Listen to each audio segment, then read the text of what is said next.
Good morning. I'm Alice Newland, President of the League of Women Voters of Manatee County.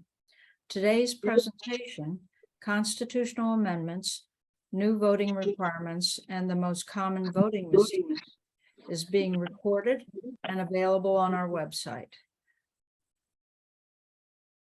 Our speakers will be answering questions at the end of the presentations, so please put your questions in chat.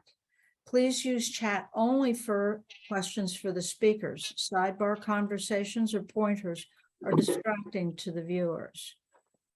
Sorry, I'm going to mute somebody. Cheryl Kaplan will be monitoring chat and present your questions. We have two speakers today. I will be presenting on constitutional amendments.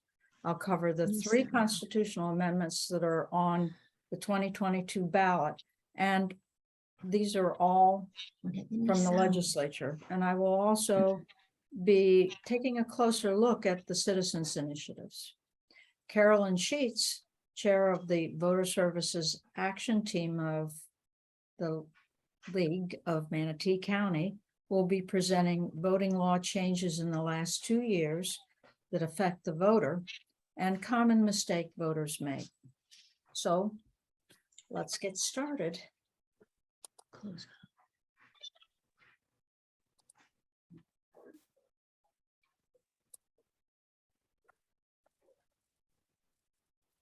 Okay, a little bit about the League of Women Voters. The League of Women Voters is a nonpartisan, nonprofit organization. When we say nonpartisan, we mean we never endorse a candidate or a political party.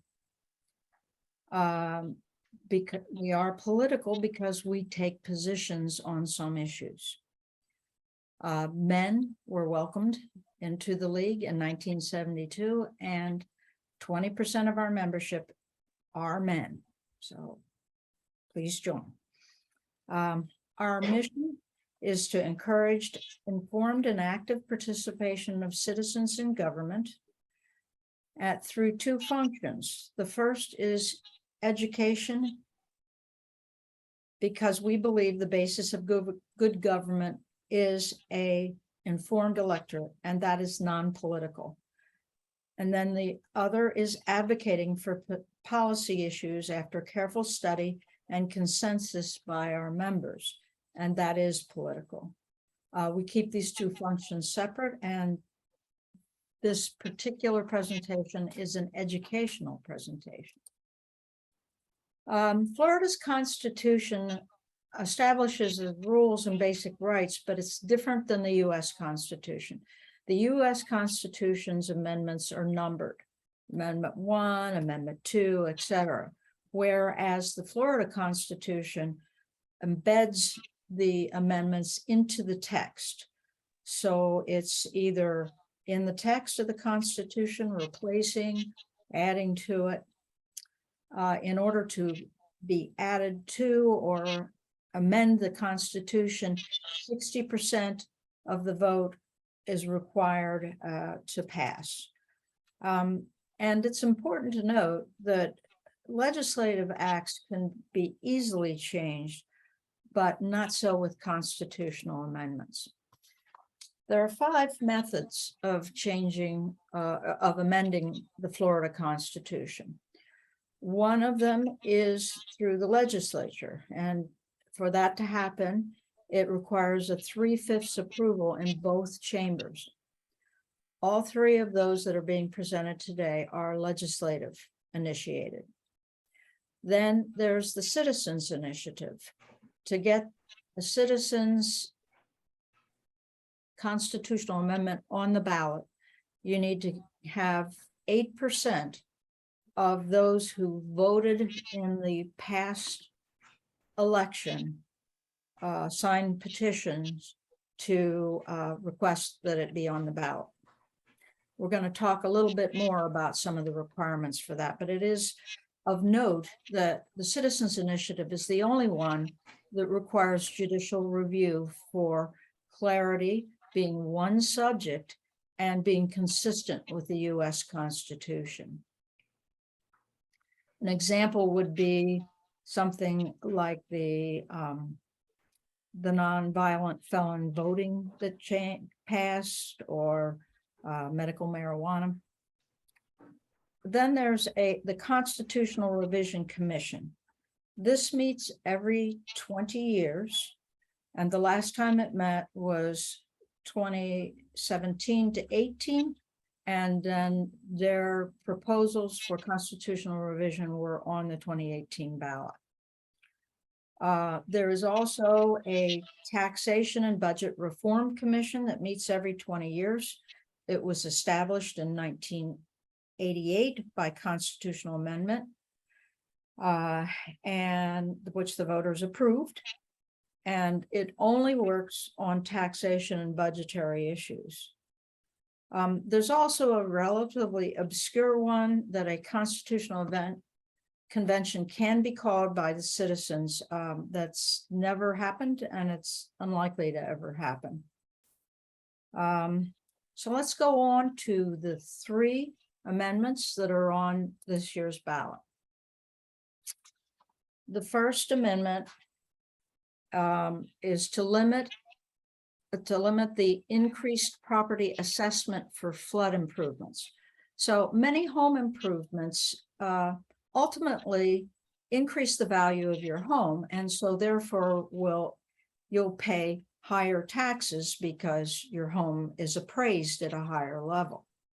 This amendment would allow the Florida legislature to pass a law that would make improvements intended to protect homes from flood damage exempt from higher assessments. So this amendment is in response to the threat for Florida homes from rising sea levels. So each of these we're going to look at what happens yes, what happens no. So a vote yes would authorize the Florida legislature to pass laws that would exempt flood-resistant improvements from contributing to increases in the property value assessments on the home. These include, quote, elevating structures, filling basements and waterproofing, as well as improvements to allow for stormwater runoff, waterproofing basements, installing check valves capable of preventing water backup, and elevating furnaces, heaters, and electric panels.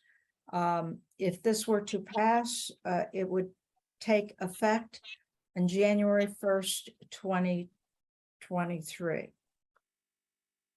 A vote no would maintain the status quo, and possibly you could pay more in taxes if you did an improvement to protect your home from flood damage.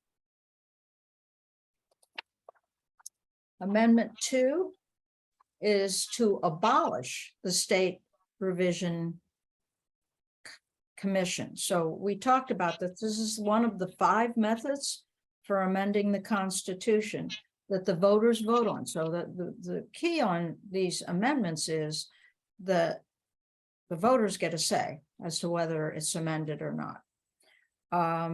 The last meeting was 2017. The next one is not scheduled until 2037.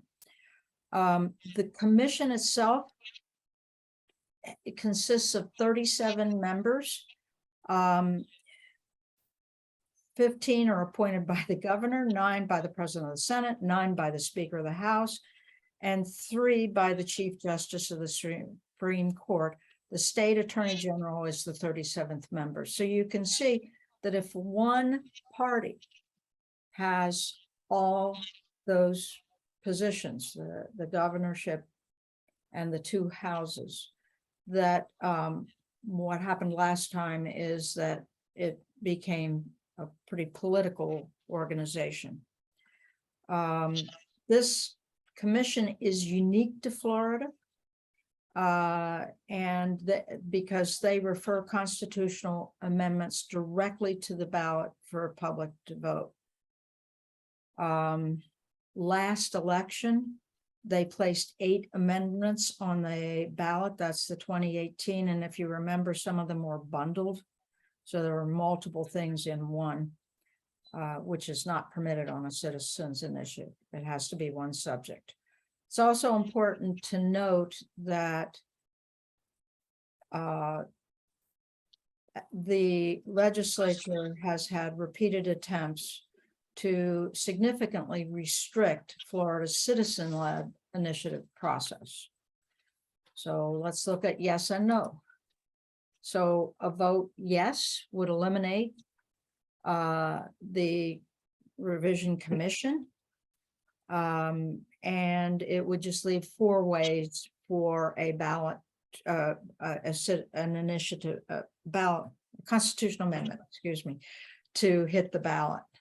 And a vote no would preserve the Constitutional Revision Commission and the ability to voters, the ability of them to present amendments and analyze the Constitution for changes that are necessary as time changes.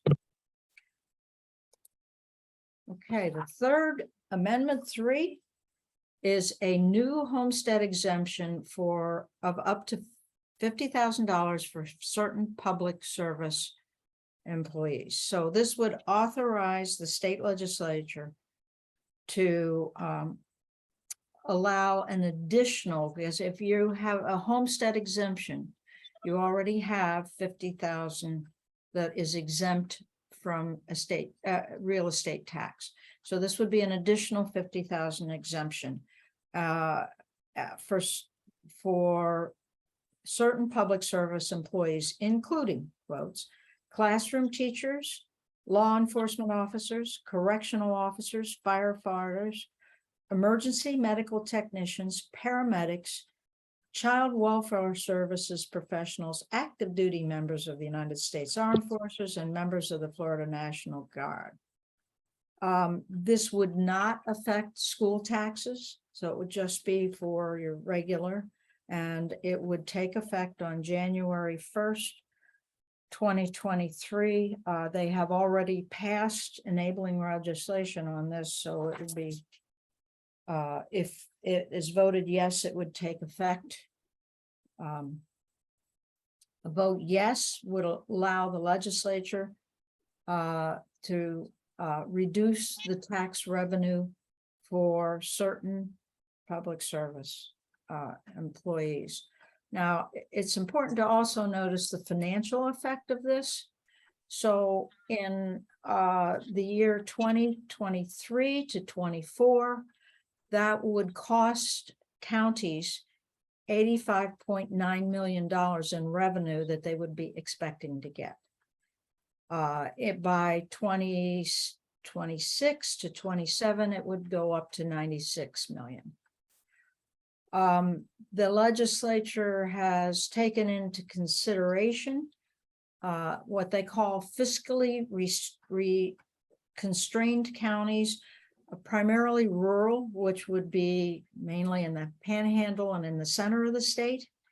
And what they're saying is, well, the revenue you lost, the state will make up, but then that reduces the amount the state has. So Manatee County would not be considered a fiscally restrained county, constrained county. So a vote no would retain the current tax exemptions and would render the bill that's already been passed moot because the citizens did not vote yes on this one. So this is the end of the presentation on the current amendments. Do we have any questions on that before I move into citizens initiatives? Yes, we do, Alice. And Okay. we have, would seawalls be among the things one could do to protect home and not be included in increased assessed value? It is not listed there. And you're talking about an individual seawall. That would be something that the legislature would decide in their enabling legislation of exactly what goes in and what does not go in, but it was not listed at all all that was in the wording on the amendment was what I read in terms of what qualifies, but there's certainly a lot of details that need to be worked out with what qualifies and does not. All right, and also, does Amendment 2, does the league have an opinion on this? Is that something you'd like to state? Yes, we do. And this is an educational one. So even though I'm not advocating for it, I will tell you on Amendment 2, they feel that it is worth saving, that it is an avenue, and that it just needs some tweaking to make sure that it removes some of the political aspects of it, and feels that it is a valuable commodity, and also to change the rules so they don't bundle. But they feel that it is another avenue and definitely worth saving. Thank you. And Judy Krilling asks, does Amendment 3 list the categories exempted in the wording on the ballot? The wording on the ballot, and we're a little early in this, so others have requested that we get exact wording, but the wording on the ballot, actually the sample ballots are out now, I believe, is very limited. And Pat Johnson asks, would retired public service employees be eligible? I for the don't tax believe so. exemption? I don't believe so. Yeah. All right. Carol Shaw asks, is this recorded? As I missed the first few minutes, and the answer to that, Carol, is yes, this is being recorded. Mhm. And then another question, does league have opinion on the other two amendments? Yes, they do. So the league has a long-standing position that they feel that issues of taxation should not be in a constitution. So all the constitutional ones, they have taken a position no on, except number 1, and they made an exception on this because they went neutral on it. The reason they went neutral on it is they feel that sustainability is very important. And so they went neutral on that. So it was sort of like, they really would like to see that happen, the encouragement and the building of flooding resistance. So they went neutral on that one, but they advocated no on the last one. And a lot of the reason that they feel taxation should be not in the Constitution is what we talked about earlier, that, you know, taxes you really want to be able to change much more promptly in as conditions change. And that's not what happens when it's put in the Constitution. That's it on the questions in the chat box. Thank you. Okay, on to why are there no citizens initiatives on this year's ballot? So we've seen usually a number of citizens initiatives. And so let's just take a look at what's probably the proximate cause of this. So in 1968, Florida adopted the citizens initiative process, which is actually, and I'm going to put in chat a number of links that you can use if you want to dive deeper into this and see what we do and what other states do. But this is actually a good thing that our states do. A lot of states make it more difficult. Since it was put in effect, there have been 42 measures that have made the ballot, and 32 of them are approved. So it seems as if a lot of the things that have come to the ballot, the voters like. Prior citizens initiatives that have passed include a state minimum wage, legalization of medical marijuana, universal pre-K, conservation of land and water resources, fair districts for that every 10-year redistricting. There's rules now and trying to make it a fair process, and voting rights for returning citizens. These particular issues that I listed there are very high profile and make significant changes. Sometimes people might question particular ones that make the ballot and going on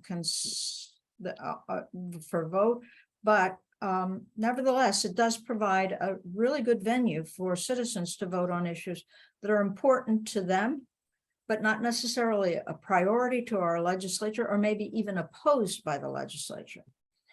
Once the constitutional amendment passes, the legislature needs to pass enabling legislation. They don't have to, but of those, the league people that we were all talking to, only one person could recall one relatively minor one that they never enacted. On occasion, enabling legislation can be used to thwart the intent of the constitutional amendment, such as requiring returning citizens to clear up all debts associated with their conviction before. Since shortly after its inception, the Florida legislature has passed many laws making process more complicated, costlier, and significantly shorter timeframes, and limited the ability to obtain funding.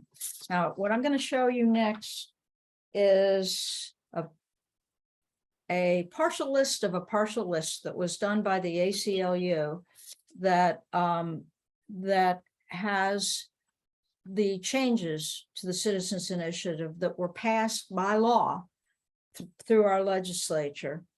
And we're not going to read them.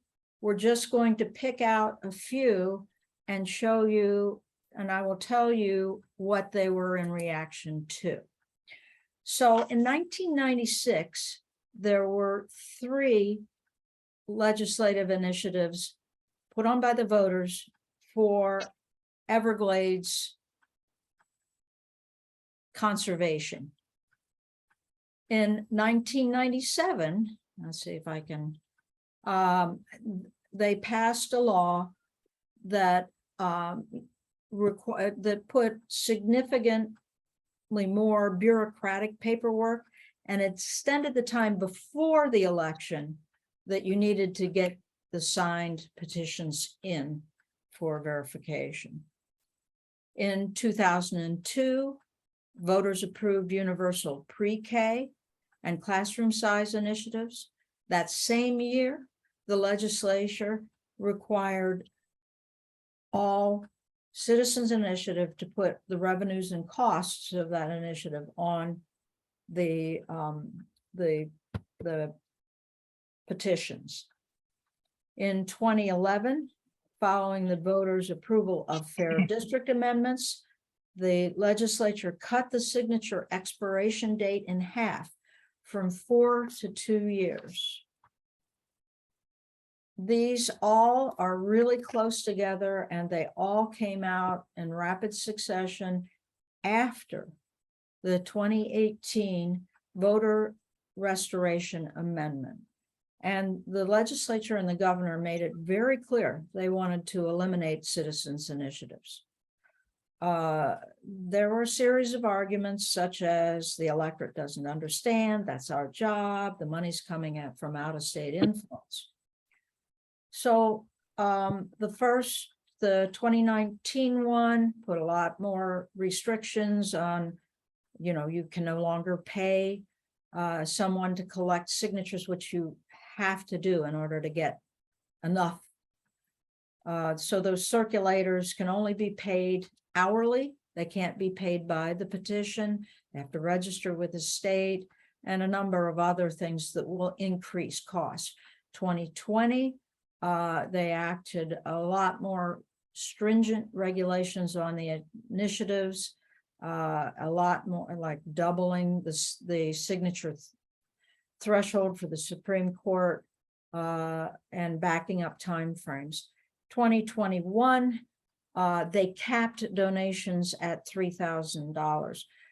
Certain initiatives such as medical marijuana, we remember that John Morgan put significant amount of money into it. Open primaries, which did not pass but came close. There was a Miami individual who was very in favor and put significant amount of money. Capping at 3,000 makes it really difficult to raise enough money for one of these. On top of that, in 2020, the legislature put on the ballot that a constitutional amendment to require an amendment to pass twice. This did not make it. 52.5% voted no. In order to pass, they needed 60% yes. So it fell short by 7.5 points. So, sort of in summary on this, any organization that wants to, or an individual that wants to get a citizens initiative in for, say, the 2024 ballot, it's a pretty daunting task. The process is more complicated. There's more information to register. There's more approvals to get. It's costlier. They've increased the cost of the signature review, created more information to submit, and will not permit incentive-based compensation. There are significantly shorter time frames. They've decreased the amount of time that the signature is valid and increased the time before the election that you have to get the completed signatures in. And they've limited your ability to get funding by only having a contribution of $3,000 per individual. So it will take a lot of organization and a pretty broad base to draw from to get support on any future citizens initiative. So if we look at citizens initiatives, these are all ones that have people have proposed, even worked towards at different times. Just think about what you might want to have on the ballot, and think about what our legislature might offer as an option. And so there's definitely some that they would intend to put up, but there's a bunch of them that the citizens, if they had the right to vote on it, would probably pass. So additional information. I have this top one is the ACLU full list, and I will put this in. Here's a Ballotpedia summary of the different, the Florida initiative process. This National Conference of State Legislatures one is a really pretty neat one because you can see what all the other states do. They may let citizens change laws or constitutional amendments. And in order to see Florida, you click on the Florida hexagon. If you really want to dive deeply, that fourth one down is the Florida Division of Elections. There's a handbook in there, very complicated, but it's got all the details and everything that's necessary there. And then there's and I will bring this up shortly, but it'll be in there, the League of Women Voters of Florida amendments page, where you can actually drill down deeper on a number of them, and you can see the league's position and how they got there. So we are at any questions on that portion of the presentation? No, but there's a strong statement from one of our listeners. And it appears that the government does not want the general public to have any say on what is in our Constitution. And really, what is wrong with those people in our state government? And that's the comment. Okay, that before we move on to Carolyn, very quickly here, I'm just going to do one more screen share and show you, and I will paste this all in there, the amendment page that for the League of Women Voters, where you can see these links that has the wording of the amendment. So if you want to see the amendment itself, it's there. The improvements, you can drill down and get the details there. So even on the Constitutional Convention one, if you can click through and see the 8 amendments that were the Constitutional Revision Commission put on in 2018. So that's all available for you to peruse at your leisure. And now I am very happy to pass the presentation on to Carolyn Sheets. Carolyn? Hello. Hi, everybody. I am Carolyn Sheets. I'm the Voter Services Chair for the League of Women Voters in Manatee County. I've also spent a lot of time this past 2 years studying the new election laws. Normally, if you'd have me come and make a presentation, I have a PowerPoint that takes about a half an hour. So we're cutting out a whole lot of that. And I'm just going to be talking about the ones that directly affect you when you go to vote or get ready to vote. The biggest changes are to the vote by mail ballots and the drop boxes.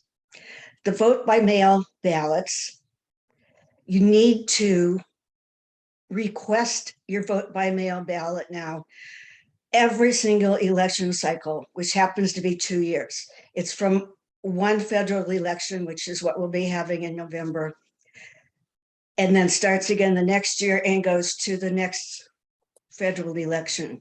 You've got to get your vote by mail ballot requested.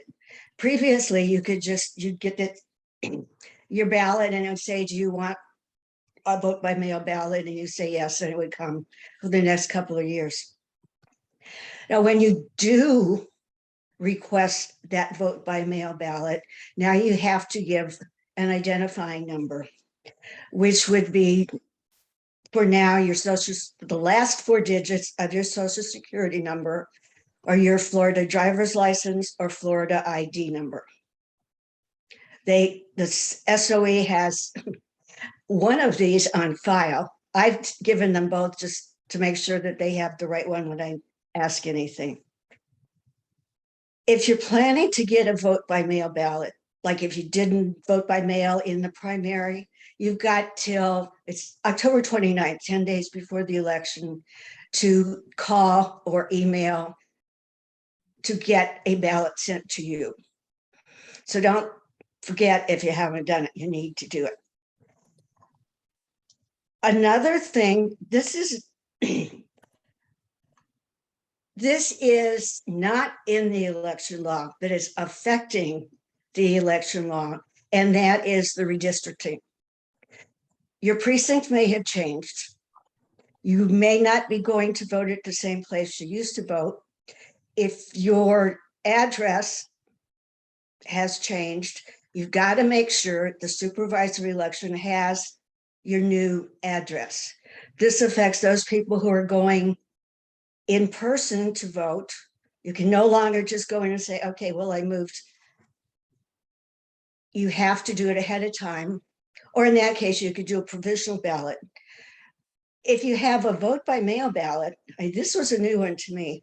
If you got a vote by mail ballot, you sent in and you requested one, it came back, and then you moved. You've got to let them know where you are now living. Because one of the most important things is that you must vote in the precinct in which you are now living. Now, if you have moved, like I said, you contact the supervisory election, they'll send you a new ballot and tell you to shred the old one, get rid of the old one. But if you don't, they're going to see that your address doesn't match, and you could well be voting in the wrong place, even though it's vote by mail. You wouldn't think so. That one surprised me. And the drop boxes. I suspect most of you, I know I did, I have always used that drop box out in front of the supervisory elections office. It's now called a ballot intake station, by the way. It used to be open 24/7 from the time that the vote by mail ballots went out until 7 o'clock on the night of the election. Now it has to be watched at all times by an employee of the supervisory election, which our supervisory election has decided it's just too terribly expensive to have someone there 24/7. Even though they have a camera and it's locked, it doesn't matter. Someone has to watch it. So I did some figuring last spring, and we lost about 750 hours of time where you could have gone by and dropped it off, on your way to work or your way home or something like that. Now it is open during the supervisory elections working hours, which I think is 8:30 to 5 during the week. And the ones at the early voting sites are only open while the early voting sites are in progress, while they're there, because they all have to have a guard watching them. And he watches or she watches, because another change, you can only drop off 2 ballots, except for your family. If you're taking them for your family is like, your spouse, your child, most everybody, your nieces, nephews, siblings. You can take in as many, but you cannot go like, okay, I've got an elderly neighbor who can't get down there and they want me to take it. They don't want to fool with the mail. I can't take more than just mine and my husband's.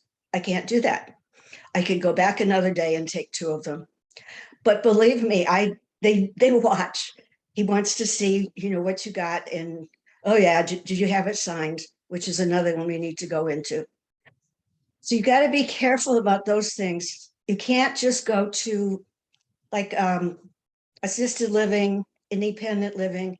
Some of our groups would go in and say, okay, we're going to have a little voting session. And all of the people would sit there and fill out their ballots. And one of the representatives of the group would say, okay, I'll take them and drop them off. We can't do that. The only people that can do that now are employees of the supervisory elections office. Okay. Like I said, it needs to be watched. Another little change, some of the groups, I don't think it's so much here in some of the counties like Miami-Dade, where they have long lines of people lined up outside and it gets very hot. Outside groups are not allowed to offer them water or food or even a chair to sit on. You cannot approach people standing in the line. I mentioned, I believe I did this, you can't change your address at the polling site. You can do it by phone though. You can email it, but you have to do it before you go in to vote, which is really easy. You just tell them your name, your identifying number, and tell them where you used to live and your new address, and then you're all set. Okay, a couple of things about being sure that your ballot is not rejected. The biggest one for vote by mail ballots is your signature. They will check to see that your signature is on the where the seal goes. There's a place that says your signature and the date. Don't forget to do that. Another biggie is that your signature has changed. That was illegal, Christopher, by the way, but there would be now. It didn't used to be. Okay, I got distracted there. Oh, your handwriting, it changes as we get older. I know mine has changed, and I've always concentrated on that. But as I was talking to a group of people, one woman comes up to me, my son's ballot kept getting rejected. He's like, 2021, it was his first time voting, and they kept rejecting it. And we got it down to, if any of you have ever registered young people recently, they don't know cursive. They print their name. It's all in, block letters. And then when they get to be a little bit older, they decide, oh, I'm going to have a signature, so they practice until they get a new signature. Well, that's not going to match what the supervisory election has on file.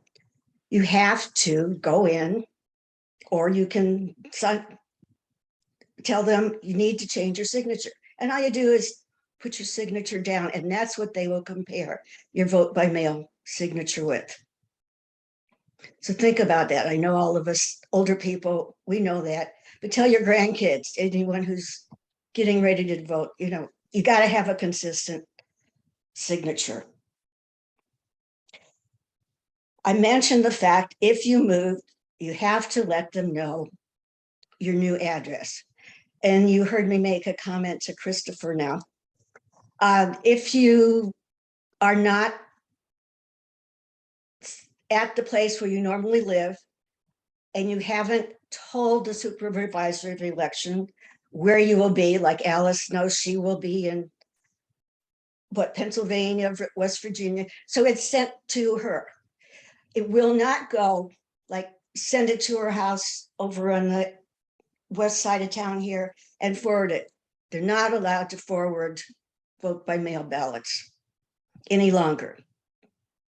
So a lot of people, I know I've seen comments, even just calling us, I didn't get my vote by mail ballot. Well, I'm in Maine this summer and it should be forwarded to me, but the ballot is not. So that's a good thing to watch out for, a big thing. Also, if you're going into in-person to vote, make sure before you go in to vote, first I would check to make sure you're still registered to vote. If you didn't vote in the primary, you might not be aware of it. One of the big things is that the supervisor of elections now have to go through the voter rolls every year and eliminate people who are not active. They're supposed to send out postcards and reminders, but many of these people are transient. They moved 3 or 4 times in the meantime. So make sure they have your address and you know where you're supposed to go to vote. Don't just pop in there and say, oh yeah, you know, I just moved from the east side of town over to the west side and yeah, I'm still in the county, which you used to be able to do. Now you can't do that. Each of you should have received a new, it's now called a voter information card, which shows all of your districts, precincts, and everything, and the place where you're supposed to go to vote. Don't just say, oh yeah, I've always voted at the Methodist Church. I'm going over there. I did that once in Ohio and found out it didn't work too well. All right, other than that, you can always go to vote411.org and give their address and give your address, and they will give you information on if you're registered, your precincts, where you're supposed to vote. And you can also check the information that the various candidates have filled out, nonpartisan, so you can do 2 things at one time. Other than that, just be careful, check your signature, make sure you're registered to vote. And one more thing before I did forget this, your vote by mail ballot must be into the supervisor of elections by 7 p.m. on election night. It doesn't count anymore if you drop it in the mail and it doesn't get there. It used to be postmarked. Now it has to be in their office. If you haven't mailed it, you can go right to his office. You can put it in the box there. They'll check that at 7 o'clock. Okay, thank you. Questions, comments? Yeah, there's several questions in the chat, but one of our members has answered some of them. And I'll go over one in particular. Do they only check first and last name, not middle or initial name in your signature? And What is your signature? great. So here's Yeah, my signature includes my middle initial. It's whatever your signature is. all right. And it's how you filled it out on your voter registration form too, correct? How you filled it out. And many of us got got registered in Florida when we went to get our new driver's license. That's the first thing they look at. So I don't know how that looks anything like it might be now. All right.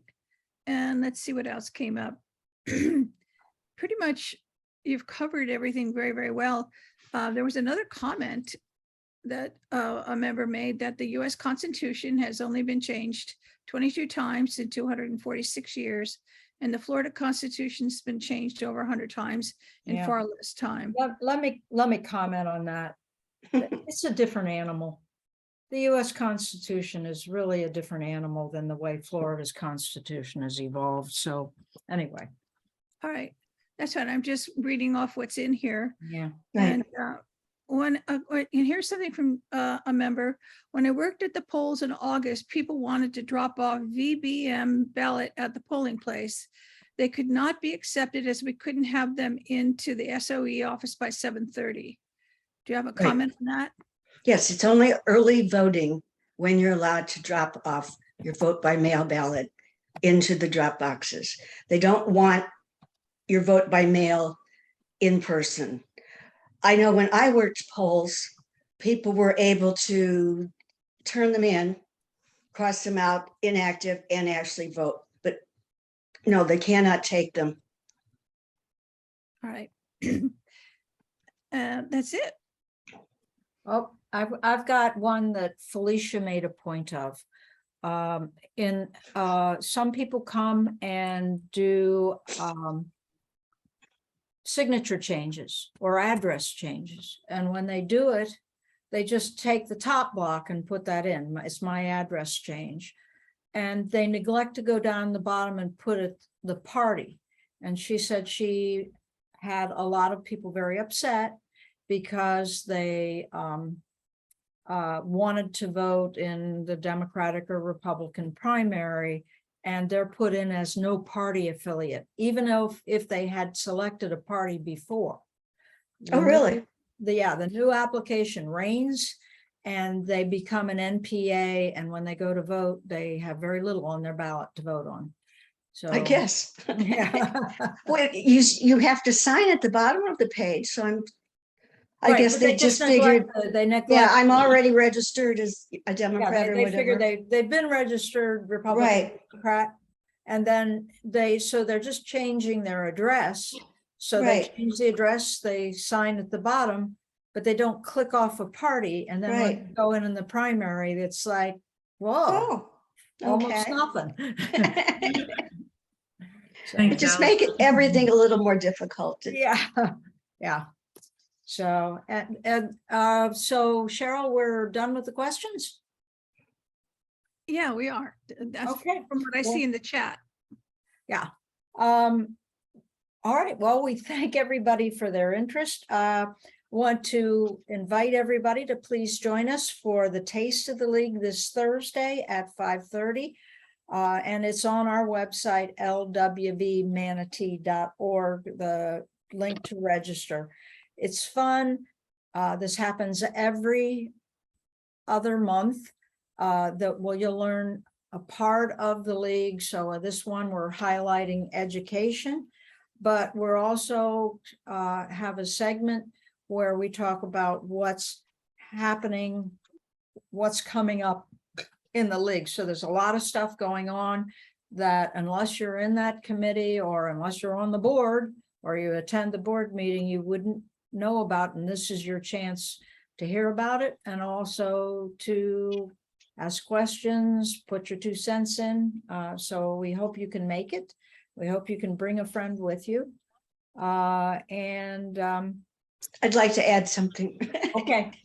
For myself. Those of you who are league members, or even though you're not, you can join. Get yourself certified to do voter registration. We've been talking about the voter registration form, and it's a great fun way to feel a part of the voting process. So if you need information, I can't really write it down. I gave Ruth a very short answer the other day. But if you're interested, contact me. It's CarolynS7911@gmail.com. I will put that in chat. Thank you. I'd also like to say that during the election year, the league goes to the high schools for role playing for financial. And we're the only thing in the room that's real, supervisor of elections and off years. That is a lot of fun. They come up to your booth, they're role playing, they get some role, and you get a chance to register some of them. A number of them, they can be registered from 16 years on up, and then they'll get their card automatically when they turn 18. And they come up, you get to not only register them, but you get to talk to them about where to find voting information and other stuff to encourage them to vote, so that and vote intelligently. So that's a lot of fun, and I really encourage people to get certified so you can be part of that. Right. And it's coming up. Yes, and that's juniors and seniors in high school, and we go to all the high schools in Manatee County. And there are 2 people in the chat asking how to get certified. So I think Carolyn addressed it, but if you want to state again how to reach out to you, Carolyn, that would be Carolyn, just drop your email in chat. Let's do that. Okay. Type your message here.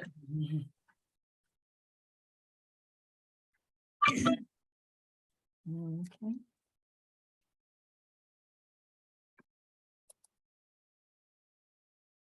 So Yeah, just give me an email. I'll give you all the information you need to go and get Yeah. yourself certified to do voter registration. And I will be putting you to work because we got a lot coming up. we got a lot coming up, which is a really good thing. So I'd like to thank all of you for your interest. We hopefully you'll join. If you haven't, we'll see you in the taste. Thank you.